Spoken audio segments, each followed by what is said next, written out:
Hello everyone, welcome to lesson 8-4, surface area of cylinders. We will continue to explore the question, why are formulas important in math and science? And we will use vocabulary such as lateral area and total surface area. How do we use surface areas of cylinders in real life? In a bakery, the shiny bright bakery is making a cake for Maria's quinceañera, her 15 years birthday. The cake will be in the shape of a cylinder with a height of 4 inches and a diameter of 14 inches. What are the shapes that make up the net of the cake? Sketch the net in the space provided. So for a visual, here is the cylinder cake. Okay? Let's revisit the question. What are the shapes that make up the net of the cake? I'm assuming the exterior surface area of the net. Sketch the net in the space provided. Okay, in this space. So I know that we're going to have the caps of the cylinder. That's not a perfect circle, sorry, and then we're going to have another one right on the other end. And I know we're also going to have a rectangle. Right, so somewhere in there is a rectangle. I can draw a rectangle, and then these circles would go on the ends, one there and one there. I think that's what they want us to do.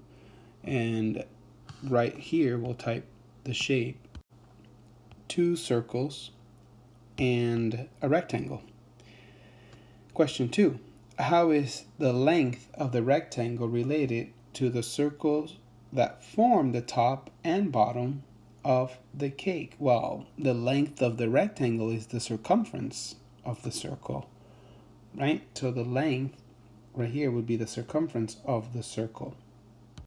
So let's try that drawing again. Here's my circle, and let's say the cylinder goes in this direction, right? And then there's the back of it, and here's the part you can't see, right? The dotted part, you can't see it, it's behind.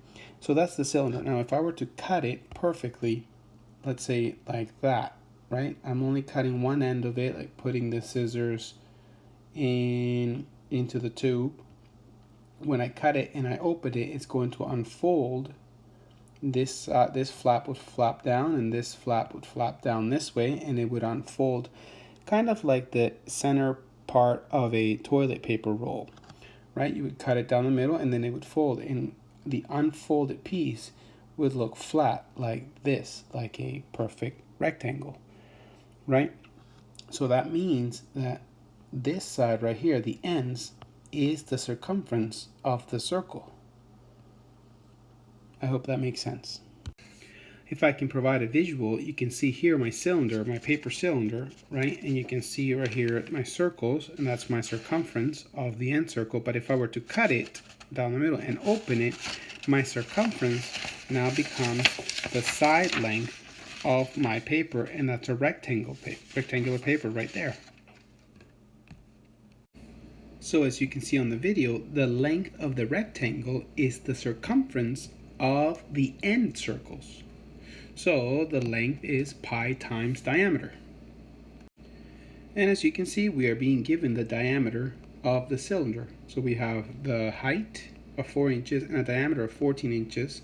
So we must take this diameter and multiply it times pi. So it would look like this, pi times diameter. And that will give us our outer dimension. So it would be 4 by the product of this. Question 3.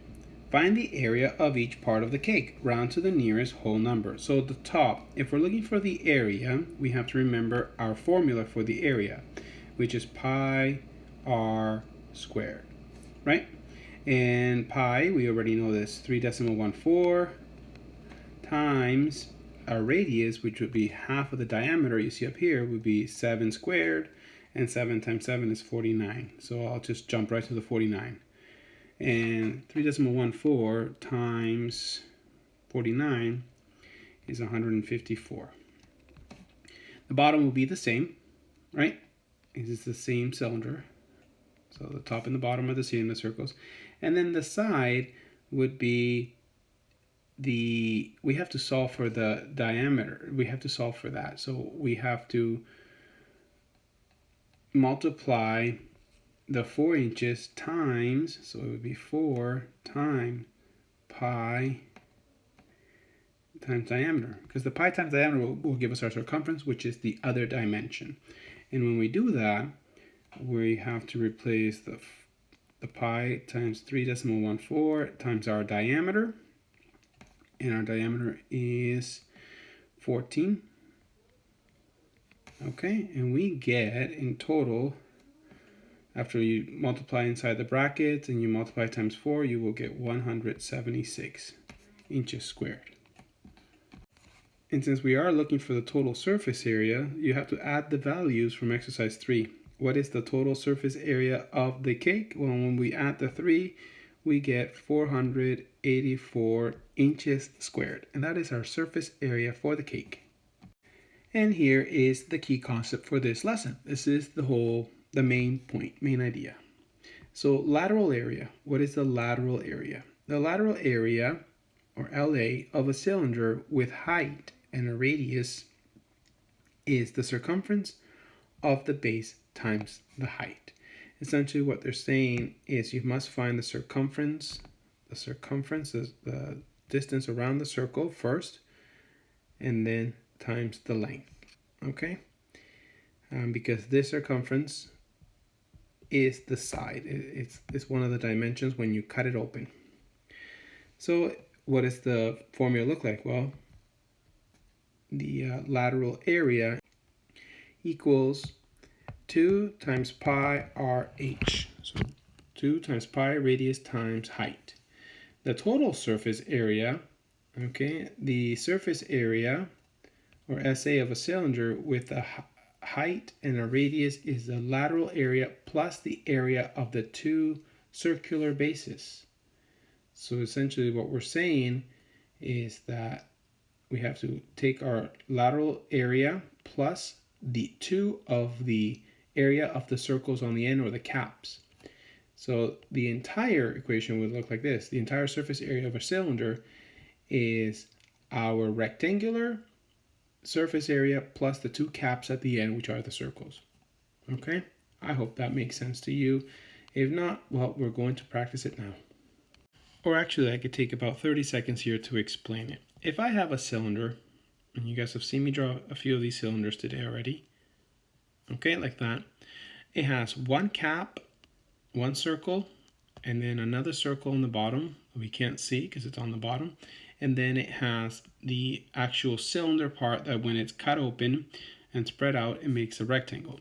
If I were to redraw it, it would look like this. It would look like one circle, a rectangle area, and another circle.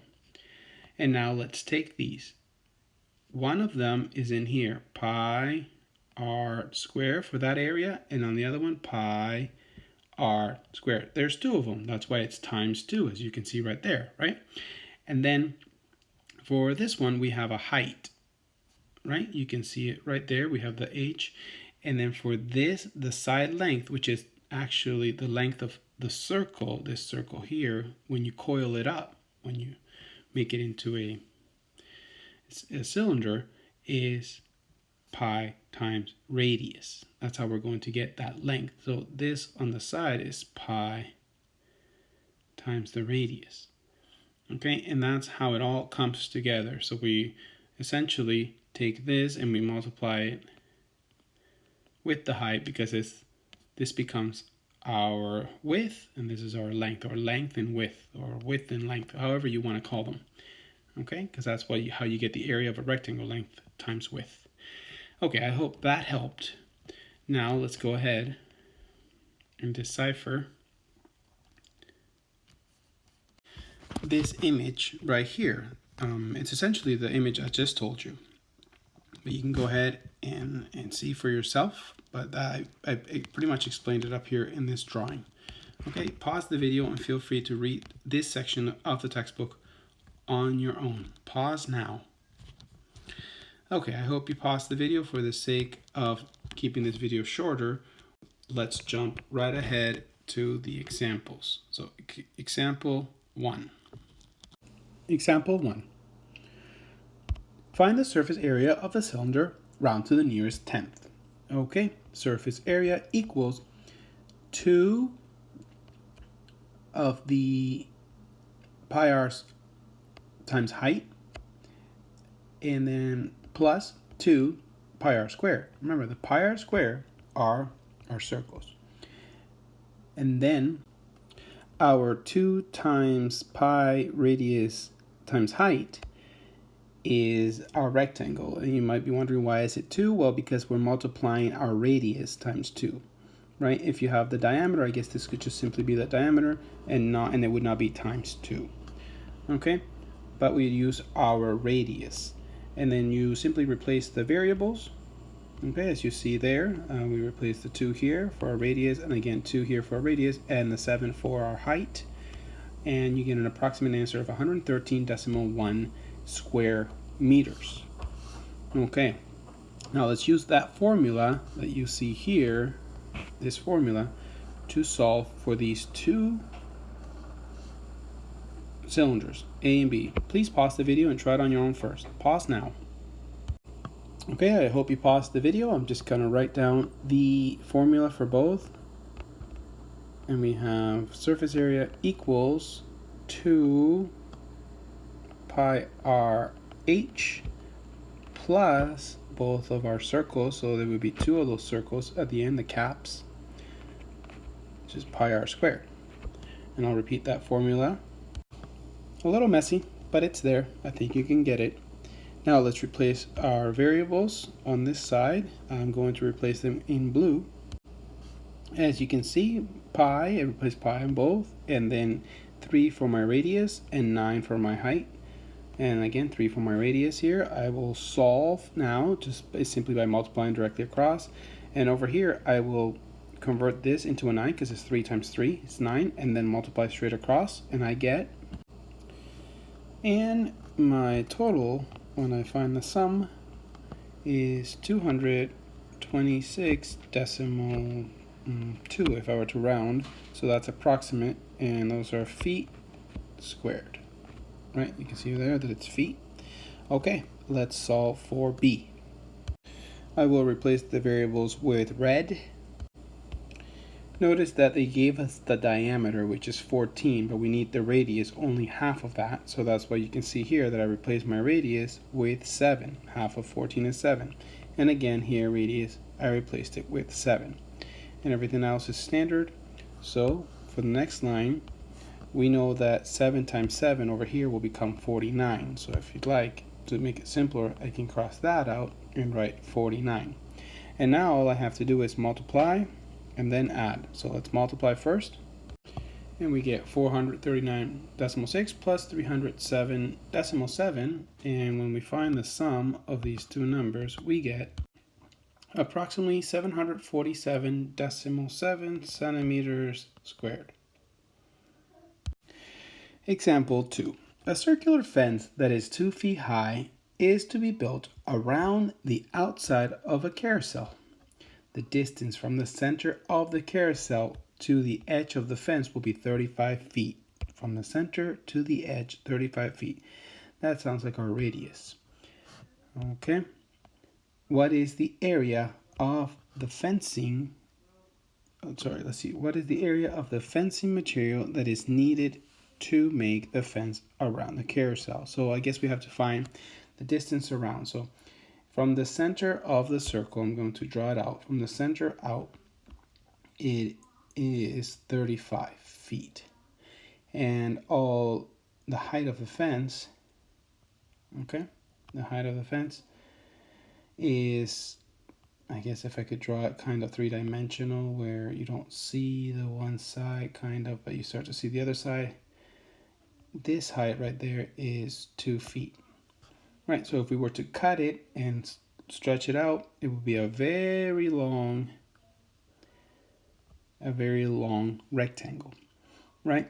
Why is it important for us to know the radius? Because we want to figure out the circumference, and you understand that circumference is pi times diameter.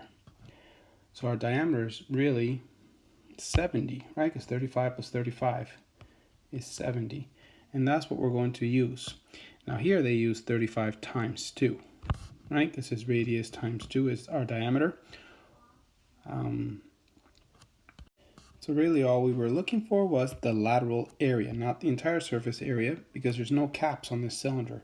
There's no bottom or top. It's just simply a long rectangular shape that we looked for. And there we have it. And finally, we have our last two questions. Please pause the video, try these on your own, and then play to see the answer. Or if you like, you just play through and we can work with it together. Okay. Find the area of the label of a can of tuna with a radius of 5.1 centimeters and a height of 2.9 centimeters. Round to the nearest tenth. Okay, so they want us to find the area of just the label. Again, we have to figure out how long it is. We are being given the height, which is essentially a label. When you cut it open, it's going to be a rectangle, right? When you cut the label open down one side and unfold it. And they're telling us that the height is 2.9 centimeters. Okay, 2.9 centimeters will be this little height right here, 2.9 centimeters. And to figure out this dimension here, our width, okay, when that was rolled up around the can, that was the circumference. So really we have to use pi times diameter to figure it out, but they're giving us our radius, so we should really double that radius to get our diameter, which would be, if we rewrite it, it would be pi times radius times 2, right? Or just simply double it. Now let's replace those variables where I have 3.14 for my pi, and my radius is 5.1 times 2, so I can get the diameter. That's going to give me 3.14 times 10.2, right? And finally, I can multiply those two factors and I will get 32, essentially approximately 32. So that's my length, right? And now I have to multiply because area equals length times width. I have to multiply that length now, 32, times my width right there, right? And that's times 2.9, which is essentially multiplying it times 3. And my answer will be area, or actually it's not just area. Let me erase that. It's lateral area, right? LA. Lateral area equals 92.9 centimeters squared. Okay, that's the answer for C. And now let's do D. Question D. Find the total surface area of a cylindrical candle with a diameter of 4 inches and a height of 2.5 inches. Round to the nearest tenth. Okay, so we have a cylindrical candle, essentially a candle that will look like so. Sorry, my drawings aren't the best. And here's the wick, and we can even put a fire on it if we want, so that it's a candle. And it's telling us that the diameter is 4 inches. So my distance across the circle is 4 inches. And my height is 2.5 inches. Oh, so really, it's not a long candle. I should draw that again. It's really more like something that looks like that. But you get the idea. This is not to scale. Let me erase this one. Okay, erase all that. And let me put my 2.5 inches there. That's my height. And there we go. Now they want us to find the total surface area. Total surface area. So we have to account for the two caps, this part, this circle, and the area on this side, and the entire area of the cylinder. So going back to the lesson, let's remember what the formula looks like. Surface area equals 2 times pi radius times height plus 2 pi r squared. Okay, now let's replace our variables. I replaced pi with pi right there, and then my radius with 2 because my diameter is 4, and half of the diameter is the radius, which is 2. Half of 4 is 2. Height, 2.5, and then my pi again, replaced it, and again the radius. So I will just cheat a little bit here and replace that. 2 times 2 is 4. So now I can just factor all these numbers, multiply all these numbers to find the product, and then find the sum.